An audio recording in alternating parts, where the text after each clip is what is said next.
Ready? Okay. Give me a beach.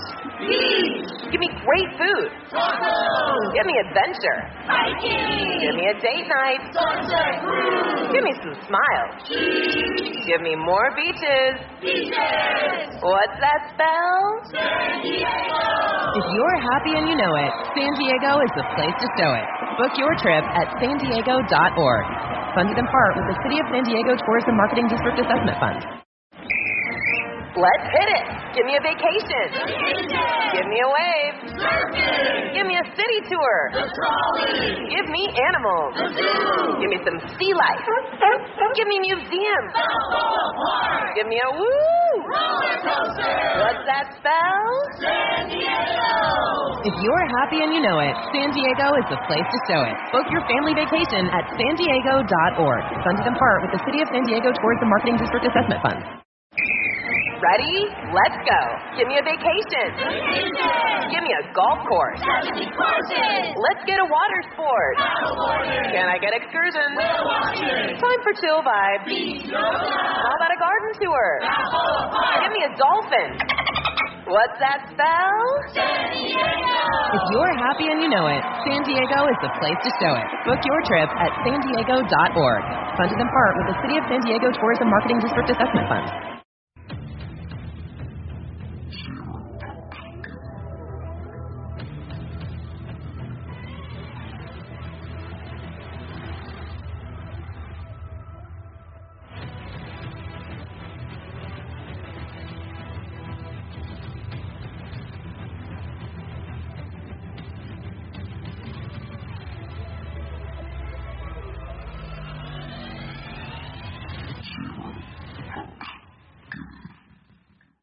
Zero Pucks Given in partnership with the Hockey Art Co, Manscaped Male Grooming Products, and on the Sports Social Podcast Network. Delighted to welcome Chelmsford Rattlesnakes team manager James Waddington. How you doing this evening, sir? I am outstanding. Thank you very much. How are you? Fantastic. I'm very well. Good. Thanks so much for coming on. We keep having fleeting chats either at the rink or in McDonald's late on a Sunday night. We do, yeah. We've finally got round to actually getting one in on the podcast because Yeah, your sort of role at Chelmsford is incredibly interesting. You take a really detailed role in a lot of the girls' play, and you've recently just told me for the Chelmsford juniors as a whole in doing their fixtures. Yes, yeah. So I jumped into the role of manager. The girls' team was initially set up in 2019, just kind of jogging along, getting a handful of girls together. I think we had about 8 or 9, so not enough to put a team in, and not a cohesive group. And then kind of COVID hit. We had to stop training. I think I picked up the baton of being the manager of the team in May 20. And it was another one of those situations where I kind of jumped into it on the basis of nobody else appeared to wanted to do it. And I'm so glad I did. It was tough in 2020 because obviously we were dealing with all of the bad stuff. And I hadn't had the opportunity to do kind of any of the good stuff. So we entered the league in the 2021 season. As you'd expect for a new team, we got pretty much pounded. But you know, every day's a school day, right? So the girls went out, fought as hard as they could, and we were just kind of earning our stripes out there, being out there. So it was brilliant to have that first season. We did achieve a win in that season, which was more than I think the head coach had put a target on, just to gain a point in that season. You know, see how we got on, and we got 2 in one game, which is cracking. So second season, they worked so hard. The coaches were amazing because we've got female coaches as well. So they worked really hard, and we got to national playoffs. We lost our semi-final, but I said to the girls, you will never ever get a game closer than when we played Kingston. Kingston, you know, good team, steamrolled the league last year in the north. We were like 7. We scored the first goal, which I think panicked them, and we were like 7-3 down with 9 minutes left in the third. We drew it back to 7-6, and when the buzzer went for the end of the period, the puck finished 3/4 of the way over Kingston's goal line. Oh, God. So I said to the girls, you will never, ever have a game that close ever That's again. painstaking, isn't it? Yeah. So, yeah, and, you know, they're having a good season so far. I've learned a whole bunch of lessons along the way, and one of the lessons I've really learned is I suppose it's a bit of an opinion thing, but I think for them to be great on the ice side of the glass, they have to be great the other side of it. as people and groups. I've got 20 players plus 3 netminders who are eligible to play currently, and they socialise off the ice as well. They come to watch the other mixed games, and they all hang about together. And it's really, really nice to see. We try and set up a few bits of social bits and pieces, get them out together, and the parents as well, right? Because the girls wouldn't be able to achieve the success they achieve without having the opportunities backed up by their parents, kind of carting around the country, funding them, and helping me, right? So home games, I can't do on my own. I do with coaches and the players, but I get so much support from the parents to do all the other bits and pieces on a game day that have to be done. So scoring, time sheets, game sheets, goal judges, refreshments, all these sorts of sim bins. I've got all these guys. They're absolutely fantastic and on board, and they support me and the academy and the girls team so well, and I'm so grateful for that input from them. Yeah, because it's kind of, everyone knows that hockey is an expensive sport to play. It's an incredibly time-consuming commitment sort of sport in that sense. And you're on both sides of the fence, obviously being the team manager, and both your girls play as well. Yes, yeah. So when was the last time you had a weekend to yourself? Probably about September, actually. Oh no, over Christmas. I think I've got one Sunday off between now and the middle of June, and no weekends. Yeah. But that's kind of, I suppose, my choice and my girl's choice. Ellie's my eldest is sort of an adult now, so she sorts a lot of her own arrangements out as far as travel is concerned. My youngest is busy. So yeah, it's a bit bonkers because she plays for a bunch of teams. So she's got a Chelmsford team, and she plays for another junior setup, and she's doing seniors in Division 1 and Elite. So, but that's, I guess, dedication of the children. Again, it comes back to that whole situation that we're kind of enablers and sponsors and money pits and all that sort of stuff. And for my sins, so Ellie's a player, so it's not too bad on the cost of kit, especially the amount of time she plays. She doesn't wear it out and she stopped growing. Kira gets her a 700 quid set of pads every 18 months. Yeah. Yeah, so, because she's a netminder. And you were a goalie yourself as well, weren't you? I wear goalie kit and try and get in the way of it. It's probably the best way I can put it. I've been so busy kiting the kids around. I only trained 6 times last year, and I've not been out this year. Anybody who knows how I play, they would probably. I'm maybe goalie entitled, but not necessarily an ability. But I do enjoy it. It's a great crack, and it's there's some fabulous guys that I've had the opportunity to go out on the ice with. Beginners right through to I when I get the opportunity, I cut my time either with the Reapers or with the Mischiefs. So I've had ex-chieftains cranking shots at me, and they normally somehow manage to find the square inch that hasn't got any full padding on. So like Rich Whiting, Sean Martin. Yeah, I've got injuries from all of those guys. And Jaden Balker, who plays for Huskies, Haringey Huskies, he broke my thumb in an under-18s training session just because I was a bad goalie, not because he was particularly vicious. It's just I made a poor save and exposed a bit of my glove that I shouldn't have done, and I carried the cost of it. But there you go. It's, the sport's amazing. I actually love it. I've met so many great people and had so many amazing experiences with people all around the country. I've got friends in, all over Deeside, Bristol, Cardiff, you name it, all over, and it's great.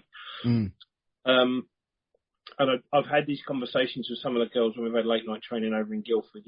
Sometimes I jump in with another parent, another player, or they jump in with me, and it's kind of come to this conclusion of, as a group of players, you play for the same team, and either you will move to another team at some point as a group, or one will go and the others will follow, because those friendships are so tight. Yeah. And it's such a great thing to see them enjoying it. They take it seriously, but they have fun with it as well. And that's, that I say to the girls in the team, if ever you'll have a bad training session, right, or you'll have a bad game, that's the nature of the beast. Sometimes your head's not in it, stuff's going on outside of hockey. But I say to all of them, there's kind of 2 paramount things, really. One, if you're consistently hating it, think about whether you want to do it anymore. As much as I hate to lose players, a player that's not fully engaged does themselves no good and does their team no good. And we actively encourage where possible the girls playing mixed.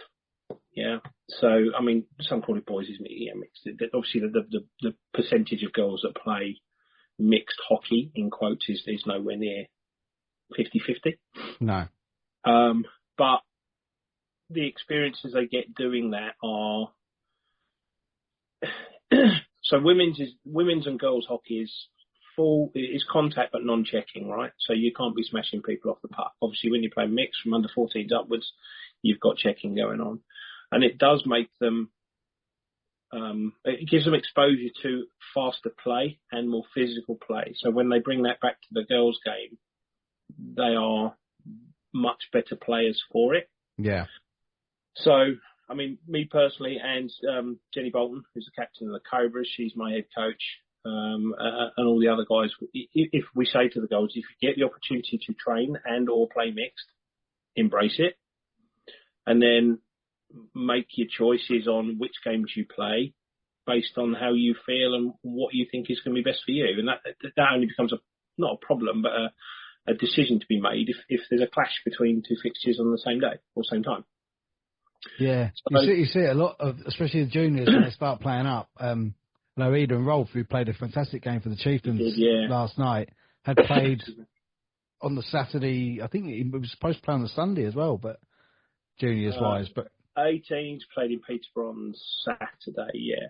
I'm not sure what they were doing Sunday, but yeah. But yeah, like you say, you know, they're spread thin. I mean, so I've got, I mean, talking about that. So the opportunities for girls when it comes to senior hockey are the age is different. So if you look at kind of 12s, 14s, 16s, 18s mixed, it's a 2-year bracket. It's 2 birth years, whereas girls is 6. So you can play girls from 10 up to 16. But in the same way as if you wanted to play for the Warriors or the Chieftains, as regardless of gender, you have to be, I think, 15 to train and 16 to play. Yeah. Women's, I think, based on the national rules of competition, you can train from 11 and you can play from 14. Yeah. So it's quite nice. I mean, being a little bit selfish running the girls' team, the more girls I've got training senior women's at a faster pace, more physical, they bring that back. They do, yeah. To the girls' game. And I think it's benefited quite a lot of them. So I've got,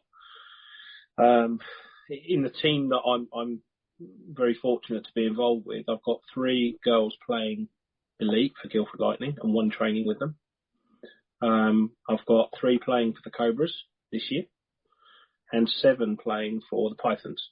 There's a bit of crossover because you can play up 1 division. So I've got a couple who play Division 2 up to Division 1, and I've got 1 who plays Division 1 up to elite. Yeah. So they're huge opportunities. Obviously, you need the backing for those teams to invest in young players, right? But it gives them a pathway.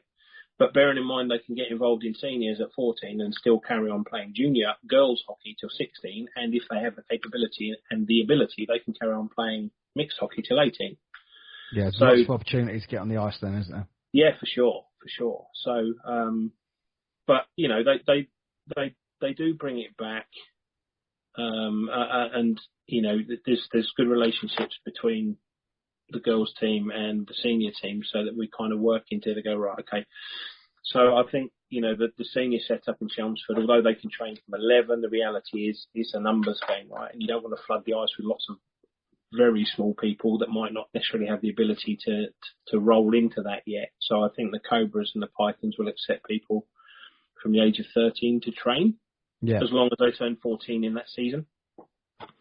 So hence I've got, like I say, I've got 20 players and 3 goalies, and I've got,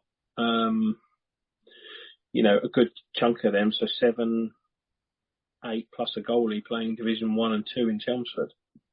Yeah, and as you say, bringing that back to the junior level. Yeah. So I mean, it obviously it's very, very helpful that leadership within the senior setup in Chelmsford, you know, either have a vested interest in the girls' team or their children play for the girls' team. So you know, it's not, it's quite nice to see that overlap, even though the academy and the women's setup in both Guildford and Chelmsford are completely separate entities. But I think these teams, you need a balance of experience and energy, I guess, and that's not to take anything away from senior players or juniors. But obviously, the juniors don't have the experience of the senior game. The seniors have that experience and that knowledge which they can share, and then you've got the kind of almost blind enthusiasm of youth. Yeah. So they'll travel wherever they need to travel to just to get ice time. So the girls that play Cobras, we had a jolly jaunt up to Dumfries just before Christmas. For just a 60-minute game. So thankfully we brought the points home with us as well, which was a result. But that certainly makes it worthwhile, doesn't it? Yeah, it would have been a nightmare coming home with an empty boot. But there you go. So yeah, and I guess the other thing that I'm massively proud of when it comes to the team that I'm involved in is a lot. We've had I think we've had about half the team trialling for various international duties, and obviously the unfortunate thing about that is there's a lot of very, very complimentary or capable people, but it's tough, right? So people get cut, and we have to be there to support those that don't make it and say, well, look at where you've come from in such a short time. That's a huge achievement to get to the last knock-ins. But as a result of it, I've got two representing England at under 13s, 3 at under 15s, and I've still got 5 trialling for GB and under 16 women's. Yeah. So, but they're an amazing bunch, and I view the hard work is done by the coaches and the girls. All I do is shuffle paperwork. I'm sure it's more than that. Is there for the girls? Is there a draft or a conference type system for them to start improving their game, playing against the best players in this country? At present, as far as I know, only if they're playing mixed hockey. So, however, the kind of governing bodies and the relevant people that are kind of involved with stuff, I think that they're trying to make more about the girls' game and make it more forefront. Yeah. So, I attended women's nationals last year. So although, for example, in Chelmsford, the girls' team falls under the academy, most teams fall under a junior club, but not all of them, right? So if you look at Kingston have elite Division 1, Division 2 and a girls team. That's their setup. So the Kingston under 16 girls team is actually nothing to do with Hull Academy. Yeah. But all of the girls teams fall under the women's rules of competition. So the girls nationals are at the same time as Division 2, Division 1 and elite. So those that are fortunate enough to go, they get to see those games as well. And Faye Andrews and a bunch of other people who support that did such an amazing job at nationals last year. It's probably one of the best experiences in my life being up there that weekend. It was so much fun. But we had showcase last year, and the governing body put on a Friday night draft England game for the under 15s and under 13s. So there was on a Friday night before the whole weekend, there was a kind of a national level girls session, which was absolutely fantastic. And then of course a few of the girls from various teams got to carry on and play draft that weekend as well. It was a pretty manic weekend for me, because Kira was playing on the Friday night, and I think we got back to our hotel about 11:30, and she had to be back at the ring for 5:30, I think. So yeah, I think I remember us discussing this in McDonald's late one night, actually.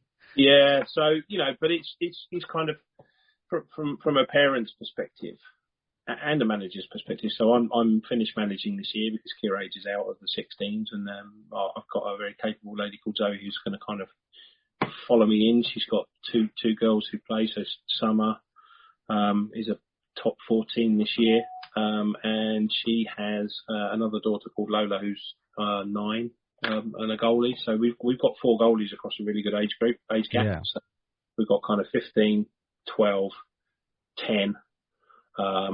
We've got 15, 14, 11, I think, and 9. So, there's a good spread of ability. And within the Chelmsford Academy, the guys that are kind of at the front door bringing kids into the sport at a young age. They've done what I can personally say is an absolutely amazing job, because our academy the Chelmsford Academy is somewhere in the region of about 150 kids, give or take half a Mars bar. And last time I looked, 40 of those were girls. Yeah, that's quite a good little ratio, actually, that, isn't it? And they have to be spread. And the other thing, I think the thing that, if you look on elite prospects, right, you see, and you start digging into it, you see girls teams that have come and gone. I don't mean from a capability perspective. They've literally come in 4 or 5 years, disappeared, like closed down. Yeah. And I had a conversation with a coach at another team some time ago. We were talking about things, and you kind of have to have your academy backing it, or an organisation that backs it and believes in it, which is, where I've been very lucky. You have to make sure that you learn to play at the front end has got the right balance of gender and people coming in, but they have to have somewhere to go at the other end, because unfortunately, very few girls will make it into senior mixed hockey other than rec or women's, which I hate, but I kind of understand. So if you look across, I don't know necessarily everybody player in all the divisions, but you've got Ellie Wakeling in Division 1 over Romford, you've got Abby for the Warriors, and obviously because I'm a goalie parent, I know a bunch of goalies. So Kayla Paul, you might know of. Kayla Paul at Oxford, yeah. Yeah, so she's doing great things over there. Joey Alston-Smith plays at Coventry Blaze as well. Yeah, so, the opportunities are there. Let's hit it. Give me a vacation. Give me a wave. Give me a city tour. Give me animals. Give me some sea life. Give me museums. Give me a woo. What's that spell? San Diego! If you're happy and you know it, San Diego is the place to show it. Book your family vacation at sandiego.org. Funded in part with the City of San Diego Tourism Marketing District Assessment Funds. Which is great to see, but I guess a lot of girls probably won't necessarily make it into kind of under 18s, and that's just I hate it. It's a safety thing as well as an ability thing for some players, but the opportunities are there. But I guess it's the same way as with youngsters when they get to under 14s and full contact and check-in. It's whether regardless of gender, it's whether there's a safeguarding perspective to make sure that they're capable of receiving hits, taking hits, making hits without getting sort of killed. Yeah. Well, no, because as you say there, they might get to that stage and then think, actually, I don't like this. Yeah, absolutely. And there's a whole bunch of reasons why people make decisions to stay doing both or just focus on one. Because you get girls that go, I'm not going to play girls anymore. I don't want to play under 16s. I just want to focus on playing mixed because I'm getting to do 16s and 18s. So the door swings both ways based on what suits people. And I love the fact that I suppose it could be argued it's slightly skewed more positively for girls in that they do have lots of opportunity. So, if potentially for a lad playing under 12s going up to under 14s and somebody makes a decision based on your ability and your stability that you might not be safe playing 14s, and you're kind of out of hockey until 18 unless you're going to play roller. Yeah. For girls, if you get the door shut on you for the right reasons in mixed, you can still play girls. Yeah. And you can still carry on into senior women's and play rec when you get to 18 if you want. The world's your oyster, right? So you can do whatever you like. But I think there's huge amounts of opportunity, and my kind of hope for it, we're lucky this year across the country in that the league is 2 teams bigger than it was last year. So there was 9 teams playing last year in under 16 girls. Now there's 11. Yeah, so there's 2 more. Great. Yeah. Some of the other setups, they're different, but there's some really good stuff going on in the female sport, which I think is, superb. I suppose before I shuffle off my mortal coil, which will hopefully be a long time away, when you look across the country, I think there's somewhere in the region about 32 junior setups in the country. I would love there to be 32 girls teams, under 16 girls teams playing. So it would be a nice headache for the OHA to have, or the IH to have, to go, right, we've got 32 teams, 16 in the north, 16 in the south. How do we run this? Oh, well, we need a Division 1 and a Division 2 team. And, we're trying to do some bits at Chelmsford as well to see if we can have a summer competition for an under-13 girls set up just kind of in 3 months in the summer, try and get some home ice. I've got to do some work on that with the person that's kind of leading that and pioneering it, just to reach out to other clubs and say, even if they don't have a girls team, say, have you got any girls of this age group that would want to jump in with other people and just kind of... Just to come and play. Yeah, just get it going. So, there's lots of people behind it. There's some such amazing people in the sport for both genders, but what's going on at the Chelmsford rink that is backed so much. I've got 2 regular female coaches, so my head coach and another coach who come out, and then I've got a couple of parents who their daughters play, so they come out and coach. So we're very lucky in that the expertise that's being offered to the girls to learn stuff is right up there. I have no doubt that those that have done that either continue to do mixed training or have done a bit of mixed training in the past, it's benefited them. And I've seen a number of players who've come in from kind of 2021 when we had a come and try girls hockey, just come on so quickly because they've had opportunities to do so much training. So, but hopefully it's come across. I'm fiercely proud of the girls team and what they've achieved. And, I hope that they can continue to enjoy the sport and stay as a close-knit bunch of friends, which I think they will. Yeah, no, that's massively obvious, actually, how proud you are of them. And rightly so, from what I've seen of them. They're terrific to watch. And I've seen loads of videos online of Lola Basing in goal, 9 years old. She's incredible. Yeah, she's fearless. Bless her, she's fabulous. And it's a funny little kind of quirk of the girls' team, and maybe my obscure sense of humour. So quite a lot of them have got nicknames that I've given them, but agreed with them and their parents before I call them. So, and Lola's is Barry. Oh, right. As in Manilow. Her name is Lola. She's a goalie. Yeah. And she's got a terrific character on her, because for the first 6 weeks, when I'm kind of walking the rink and go, all right, Barry, she's very forthright, comes up and looks at me and goes, my name is Lola. It's kind of almost telling me off. And a few weeks after I walked in, I went, all right, Baz. And she came up to me, my name is Barry. But her sister is called Summer, so her name is Fruits, right down to the fact that I think she's got fruits on her helmet and on a water bottle. Oh, wow. But they are a terrific, bunch of people. I'm not going to call them kids because that's patronising. They're just a terrific bunch of people. Yeah. With your group of coaches that you've got there, I don't know if you've managed to catch up with the Danny Myers episode that we put out. Yeah, I haven't done yet. No, I'll lift the curtain slightly. It is Monday evening. It only came out today. But he was sort of saying that a lot of the coaches he spoke to from clubs that were either volunteers who were parents or were former players that have got involved in coaching, didn't actually know where to reach out for any help that they might need. Have you found that at Chelmsford, or have you got a good coaches? Well, we're blessed with a lot of good coaches. It's somewhat ironic, it's kind of that triangle. When you look at junior hockey, you have 15 million under 10s and about half a dozen under 18s. That's just the nature of the sport. And I think that you have a lot more coaches at the bottom end for the same reason, because you've got a lot more bodies who are involved in hockey, or their kids are getting into it and whatever else. So most of the coaches at Chelmsford, I would suggest, have good hockey experience themselves. We have some outstanding coaches that have never played hockey. We're very lucky on that front. We're very, very lucky to have Jenny Bolton. She's fabulous, and she's all about the girls' game and wants to see them succeed.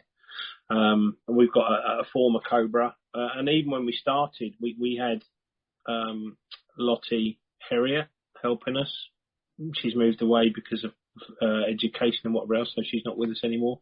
And at the time when she was living, we had Beth Hill. Yeah. So obviously sort of GB fame. So we're very, very fortunate, I think. But there's a lot to be learned from each other, and there's a lot to be learned from the courses. But I think it's one of those vocations, especially if you come into hockey not knowing it, as I did. So as a family, we only started watching ice hockey in 2017. I kind of threw myself into it sort of both feet first and ended up a bit like a rabbit in the headlights. And I'm not an especially great coach because I don't have that experience. And what I do know is more about netminding. Yeah. So I'm hoping to get a bit more experience on the netminder front with you and King, hopefully in the summer at some of the camps he runs. But, you know, we're very lucky. I would say just across the board, we're quite top heavy with people who do or have played the sport to a good level, and they bring that back in and reinvest it. You know, it has to come from the heart of the kids. They have to want to do it, and they have to want to play it and appreciate that hockey is more than just what you do on the ice. Yeah. But when you look across the academy, I mean, our head coach Alan Blythe is very pro off ice work. So all of the age groups, I think, up to probably under 14s, because I guess 16s and 18s will go off and do their own gym work. You know, they're almost adults and responsible for their own performance. But I mean, I get to the rink early on a Tuesday for the girls' training session, set bits and pieces up. Adam runs a netminder and girls' off ice training session. I know they do it for 12s. Not sure whether they do it for under 10s. And then the 14s go to a dedicated gym session with a personal trainer on a Thursday evening before their training. So, you know, there's a lot more to it than just sticking a set of skates on and having a blast. Absolutely. And I mean, Alan Blythe was also a netminder, wasn't he, when he played? He was. Yeah. So I think he played for Romford National. I think he did. I'm hoping I'm not misquoting him there, and I'm sure he'll give me a good battering when he sees. He's been a guest on here, but it was a long time ago now. Yeah. So and again, when you start branching out, I mean, we're very lucky. We've got Alan, Sean Martin, Ben Clements who do netminder training and exposure to other clubs. Not every club gets netminder training. No. And I think it can be a little sad that you see netminders just basically out there doing the best they can with some guidance from the occasional player or netminder and whatever they've seen on YouTube. Because the structured goalie coaching isn't there. And it's one of those things, I suppose, as a goalie parent and someone who's had a stab at it myself, you almost kind of wish that every player had a go at it once just so they could appreciate it's not quite as easy as it looks. You'd think, you know, chucking 17 stone, 6'2" man in front of a puck in an area that's 24 square foot would be quite easy, and it really isn't. I mean, I'm 50 this year, so I make it look bad anyway. But you know, so we're hugely lucky within the Chelmsford Academy to have that capability, and then the spread of kids in all the age groups. You know, their dedication is across all the age groups is humbling, to be honest. Yeah. On the academy as a whole, did any players go to the Quebec Pee Wee tournament this year? Yes, they did. So, and apologies to anybody if I forget anyone, but I'm fairly sure that Dylan Smith, I think Ralph Champion, and Jaden Martin went. Yeah, so another successful tournament, really. I think it was semi-finals again this time. So it's yeah. So, you know, what an experience, right? You know, to go and do that when you're like 10, 11 just must be awesome and something you will never ever forget. And last year I came up and I spoke to Ruben Terry and Jack Peachy Williams, who'd both been. Yeah, I remember you coming in. Yeah, and I was actually in awe of them, because they dealt with this occasion so well. They were playing in front of hundreds of thousands of people in this enormous arena, so young. And I saw some of the videos and I was like, you know, you living your best life just doesn't cut it, does it? It's just no. So, you know, it's what an experience for them. But, you know, I think, you know, we've got talent sort of popping up in international opportunities. You know, it's starting to get quite strong. Obviously, it's more in the younger age groups, but that's where it all starts for them. And that's why I'm so hugely proud of, you know, we had a lot more than qualified to get through to these various levels in England and GB. But, you know, it's kind of, well, you've got next year, you're still in that age group. So, you know, if you continue to accelerate your development the way you have done so far, you're going to be in with a really good shout again. So, yeah, brilliant. You know, it's it makes me so proud to see all the teams play. I don't see much in the way of under 10s, but I do try and pop along to the 16s and 18s when I'm not flitting around the country.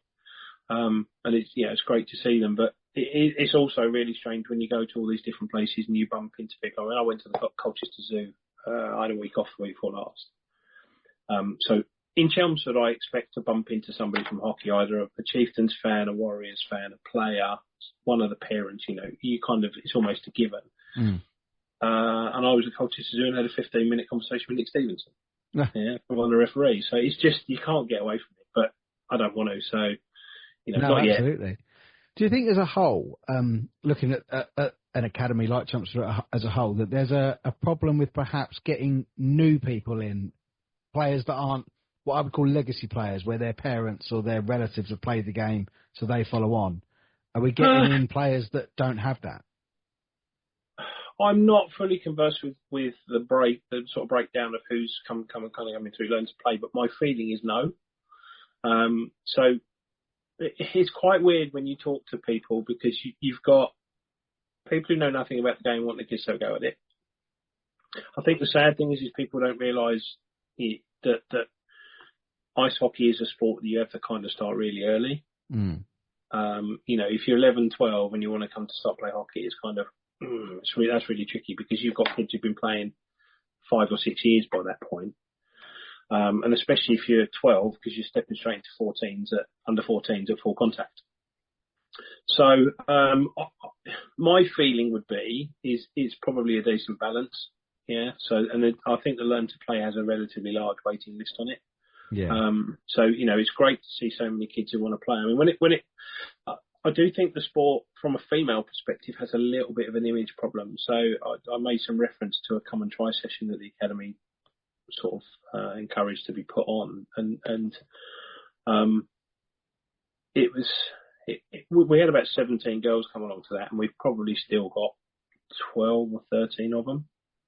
And there's one lass that came along, and I walked into the rink at about 11:30 to set it up for 12:15. There was a chap sitting down with his daughter talking to Martin Parfitt, who used to be the academy's head coach before COVID. And this girl, it was the first time she'd been skating. She would have been, I don't know, maybe 11, 12 at the time. So we were going to start at 12:15, and her dad took her down the skate shop, bought some hockey boots, got them ground, but not kind of heat molded. She came back and she played plays football to a high standard. So the one thing that's very difficult to teach is positioning, and she's got that on tap because she's played football. Yeah. But so she's one of many still here, absolutely, really, really doing very well. But it's the way that we kind of, it sounds kind of weird almost, but the way that we encouraged people to come along to that event was just going down to look at public skates, watching youngsters skate, and then speaking to their parents. Yeah. And it would probably be fair to say that probably almost all of them turn around, oh, ice hockey, no, that's just fighting and smashing people up. Yeah. And that's why, my two started off figure skating. And really the way we got into hockey was my missus bought a ticket one Christmas as a present. We went to watch it, and my wife would turn around and go, even now, she would say that she expected to hate it. And she is more vociferous at a hockey match than I am. I stood behind her a couple of weeks ago, actually. I can attest to that. Yeah. So, she's a force to be reckoned with. But, so, and the principle around that family ticket was one, I would love to go and watch it, but she wanted the girls to see what else you can do with a pair of knives on your feet. Yeah. And it's funny because my eldest still retained a certain element of elegance in her skating, and it's like Kira just dumped it all straight away. She put on hockey boots and that was it. It was any pretense of elegance was gone instantly. So it's quite interesting how the two kind of have engaged with it. But yeah, it's just having all these kind of kids come along and just try it out in a safe and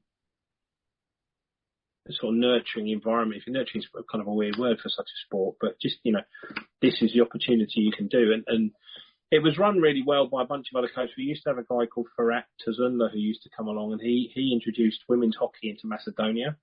Oh, right. I think he was part of the national coaching team for Turkey's national team. And we ran those girls just in a helmet, gloves, stick, and if they chose to, knee pads and elbow pads, just sort of wobbling around in the centre ice, learning some basic skills. And I'm so proud to say that most of them are still here. And not just here because they turn up, they're here and developing and taking active parts in games and getting on the game sheet for the right reason. Yeah. So obviously the wrong one is kind of blipping up a 2-minute or worse. But, they're getting goals and assists at the levels the various levels they play at. So, we've had games where there's been a relatively big score, but it's not just one person who's knocking out the back of the net. So, which gives me so much pride when I see that, like I say, back to the dedication of the work they put in and the dedication of the coaching team, is brilliant. And, it's just a fabulous thing to be involved in. So, and I will miss it next year when I'm not actively managing the girls team, but I'm not ready to let go of it yet in terms of, I don't just want to walk away from it. So, the plan is to go out and shovel some pucks around and set drills up while the proper coaches, as I would call them, can focus on coaching. Absolutely. Well, I mean, as I'm sure you well know, although I'm sure you wouldn't like to admit, the sport just does not move on without people like yourself. So it keeps it running. Yeah, but I dread to think how much time everybody puts in. I mean, I've been fairly fortunate recently in that my wife has agreed to help out with sort of going to training. So if I wasn't on with you tonight, I've managed to sort of dodge Wednesdays and Mondays now. My wife goes to public skate with Ellie, and Kira goes along as well. So I'm now in a position where I get evenings where I can just do computer hockey stuff instead of real hockey stuff. Because Let's hit it. Give me a vacation. Give me a wave. Give me a city tour. Give me animals. Give me some sea life. Give me museums. Give me a woo. What's that spell?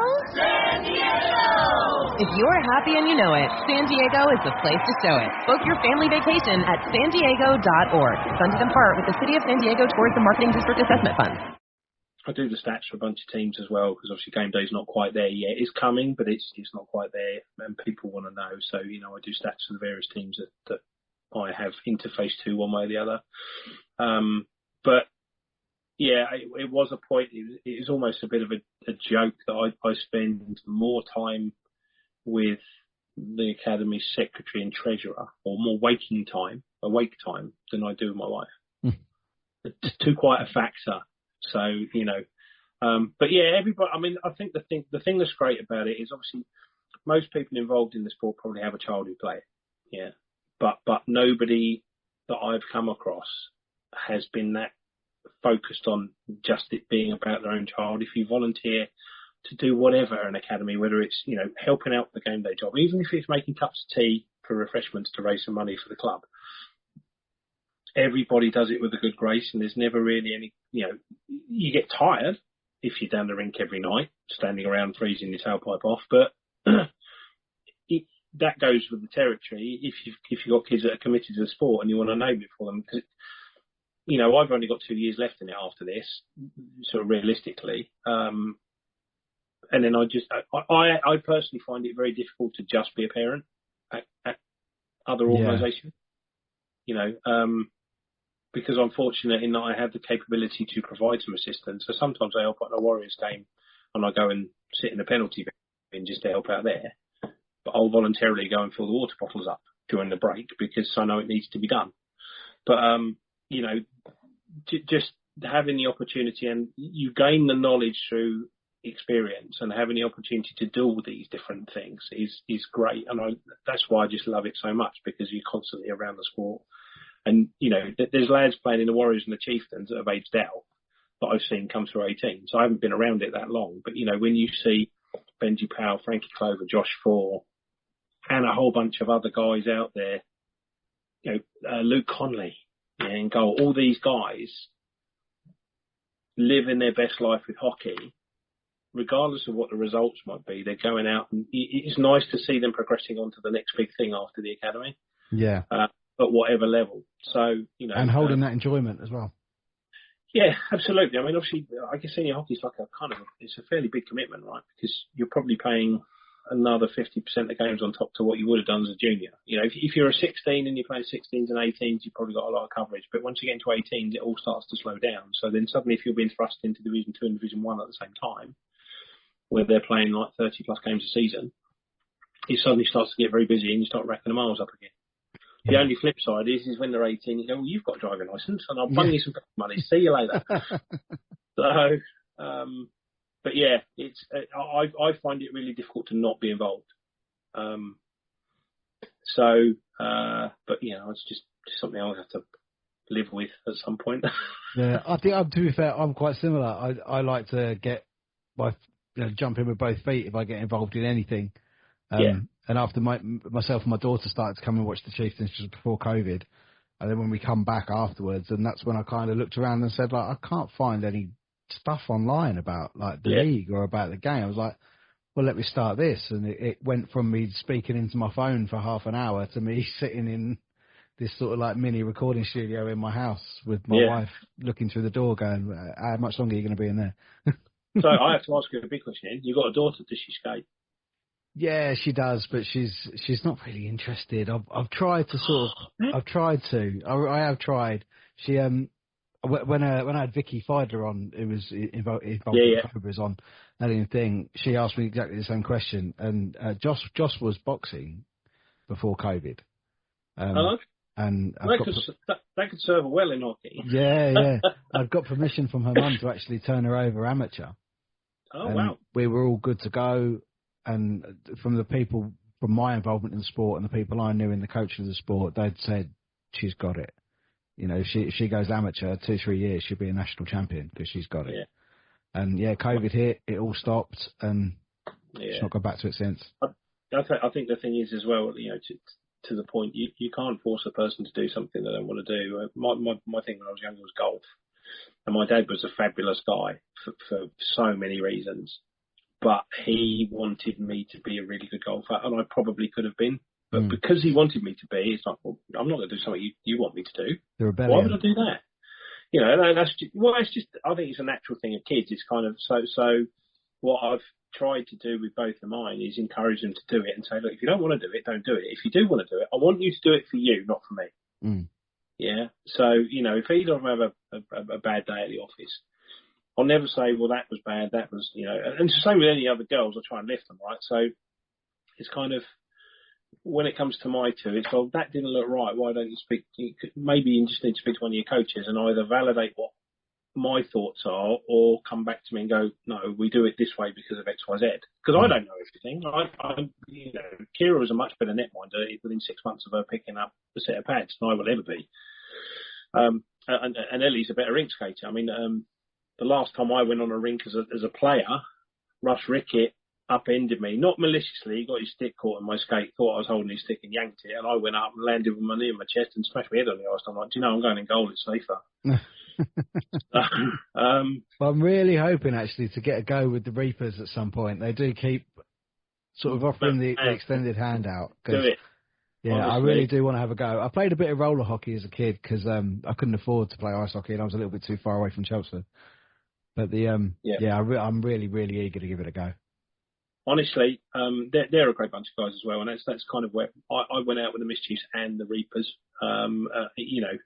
It's everyone's got to start somewhere, and I think that from a wider thing, there's so many people. If you go to a Reaper session, it's rammed, up to the max capacity they can have, because there's so many people, I guess, like you and me, and even guys in their kind of late teens. So the twins down at the rink, they got involved in it. They asked about ice hockey in the 16s. I know it's too late, and the ship sailed. And I think probably there's a lot of learn to play in dev teams around the country, and I think that's great because you've then got people who kind of have the means to play, but haven't developed the ability, and then pick up the ability to slowly through playing, sort of learn to play hockey. So, and then once they get to a comparable standard, they move into Chargers, or they move into Mischiefs, or Medway Eagles, or Romford Renegades, or whatever it might be. So there is a thriving kind of adult development world, and again, this going back to the female hockey, that's what Vicky and the guys and Danielle and those guys within the Cobras organisation are championing as well, because they're somewhat oversubscribed. So you've now got the adders, which is where relatively new players can go out and learn their craft. Yeah. So, it'll be another one of them things where my wife will look at me and go, "You don't do enough that you want to go and have an 11:30 face-off in Coventry for beer league." Yeah. Well, I'll tell you what, right? So, like I say, I'm like the square root of awful when I come to playing hockey. So, but I go out and enjoy it, and I have a giggle. So, you let me when you go out, and I'll stick my pads back on. Oh, absolutely! I will definitely let you know you when. Come and throw pucks at me instead. Let's see if I can hit it without falling over. Well, just stand still to start off with. You can hit it when you're standing still. Yeah. Now, to be fair, I was quite handy at roller hockey. My hand-eye was always quite good. I was a half-decent football player until my knee blew out on me. But yeah, so maybe being a goalie in ice is not a good idea then if you got a weakness. Yeah, no. If I get down into that butterfly, I'm not getting up. Well, yeah. Sometimes I'm the same, but I think that's more gravity working against me more than anything else. It's not my lack of decent knees. It's more a case of I'm a lump, and it can be a bit of a challenge. So, but yeah, it's probably not the best thing to decide to be a goalie when you're 45. But yeah, it's but I mean, the thing, it can get quite infectious in that you might go along and borrow some kit, or the Reapers will loan you some kit for you to go out, and you'll come off either hating it, which is highly unlikely, or you go, do you know, I'm coming back next week. Mm. Yeah, I'll shove my tenner in the pot, go out and have a giggle with a bunch of blokes and women who go along, and just, I'll wobble along, working on my skills slowly, because there are guys that go out in that sort of environment who do literally can barely stand up. Yeah. But they want to give it a go. And then you get a year down the track, and they're starting to become quite tasty at what they do. So, it's a brilliant way to get into it. Yeah, if nothing else, it'll make for an entertaining YouTube video, and it'll kind of top me off. I never started boxing until I was 30. Oh, so you not? No, so if I start playing ice hockey at 40, that'll probably... Oh, you spring chicken. You got 10 years on me. So, yeah, we'll go for it. I remember I used to work for a fellow, and we were talking about a particular car, and he said to me, as long as it's not illegal, immoral, and it's not going to hurt anybody, expect to regret something you've done and something you haven't. Absolutely. That is a motto to live by. Don't be here in 10 years' time going, I had that conversation with James, and I wish I'd gone out, and now I'm too... I'll tell you what, actually, it's funny, I spoke to a guy just before I started to go out. I was chatting to a guy who was 47, and it was before the rink shut down. So it still took me a couple of years to kind of summon the energy and the inclination to go out. And this guy motivated me a little bit, because he just turned around and basically said, you say you're old, next week you'll be older. The week after that, you'll be even older. Just do it. Yeah. And it's like, you've got a point. What's the worst that's going to happen? I'm going to go out and make an idiot of myself. And you may be out there. I mean, I remember my first going goal, Shane lent me a lid and a stick, and I cobbled together a few bits of second-hand kit. And I kind of came out trying to do butterflies and nearly wrecked my knees straight away. But I came out, and he came roaring down the top of a face-off circle, launched a slap shot at me, hit me in the forehead and stuck me on my back. And I just kind of, in a dazed state, going, this is how this is going to go. Right, okay, yeah, I'm coming back next week. This is awesome. So... Well, it was similar like that with me with boxing, as we were saying earlier about, people learning to take hits and give hits. Someone said to me when I started boxing is, you wait till someone really hits you in the face, then you'll know. Yeah. And I love it. Yeah. I actually love nothing more than getting smashed in the face. I really enjoy it. I'm ugly enough. I don't need any help in that department. That's why I wear a cage. When I used to play on the rink, I always wore a cage. It's like, but it's, well, honestly, man, have a go, right? What's the worst that's going to happen? You're going to come off and go, do you know this isn't for me? That's the worst that's going to happen. A&E is probably the worst. on the flip side, the worst thing that can happen is, right, I'm going down to see Pete and I'm going to spend a load of money on a load of spanking new kit and go out and do nonsense every week. It's wicked. It's so good. No, well, mate, I really appreciate your time coming on the podcast, as I'm sure everybody involved in the Chelmsford Academy appreciates your time and effort that you put in with the Academy as a whole, and especially with the girls. Thank you very much, and I guess thanks for asking me on. I know we keep bumping into each other, but I suppose the other thing is I feel like I have a lot more to be thankful for than anybody else does to me, because the last, crikey Moses, I guess 7 years between watching and getting involved in it have been an absolute blast, and I don't think there's anything that could make the experience better. It's not without its stresses, but just yourself being one, like, just so many amazing people you get to talk to, and like you say, Sunday nights in McDonalds at Boreham or over the road, eating junk, talking about hockey. Life doesn't get any better. Nah. James Waddington, thank you so much for your time, sir. Yeah, and you, bud, have a good one. Cheers.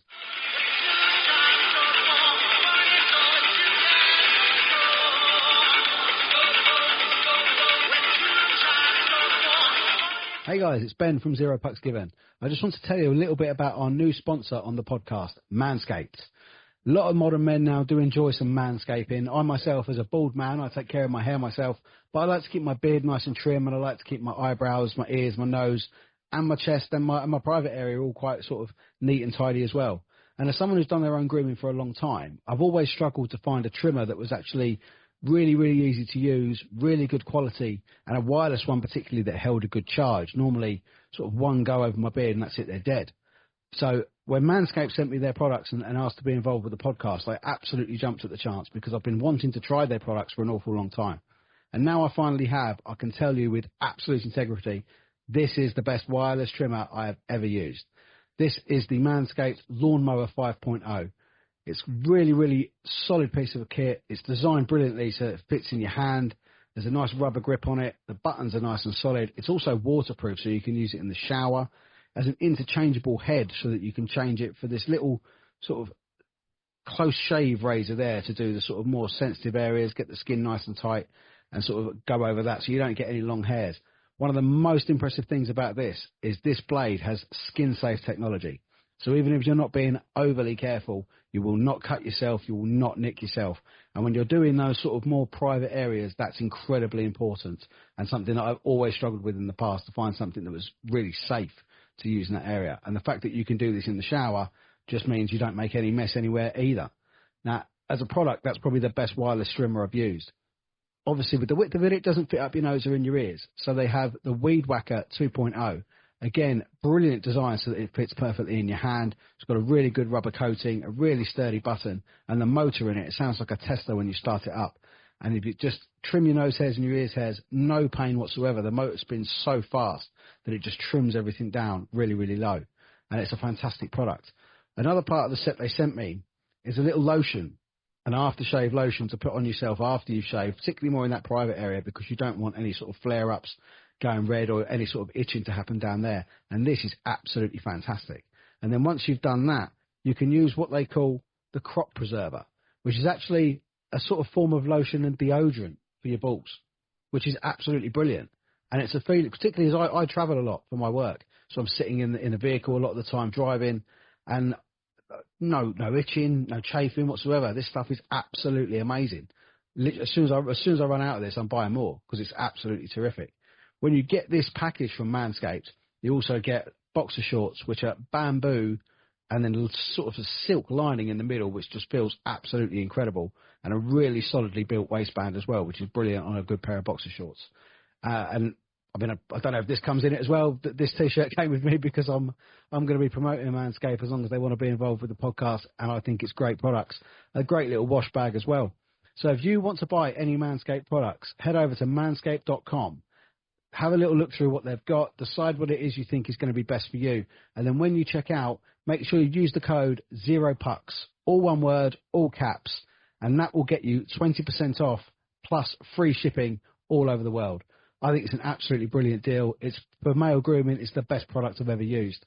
as a little side note to that, if you do actually buy some Manscaped products and use the Zero Pucks code, send me a little proof of purchase that you've done that, or a little selfie of yourself when the stuff arrives, and you'll be entered into the draw to win a Zero Pucks Given hoodie, which is another little another little treat from me, because I want these people involved in the podcast because I really like the product and I think it's a great product. So I would really like you guys to enjoy it as well. And if you're good enough to want to buy it and use the code that you get from this podcast, then I want to give something back to you as well. So thanks for listening. I know that the ads in the podcast can be a little bit of a bore sometimes, but this one is, so it's coming from me because I truly believe in it. So I really hope you enjoy the rest of the episode, and thank you so much for listening. Sports Social Podcast Network. Ready? Okay. Give me a beach. Beach. Give me great food. Tacos. Give me adventure. Hiking. Give me a date night. Sunset cruise. Give me some smiles. Cheese. Give me more beaches. Beaches. What's that spell? San Diego. If you're happy and you know it, San Diego is the place to show it. Book your trip at sandiego.org.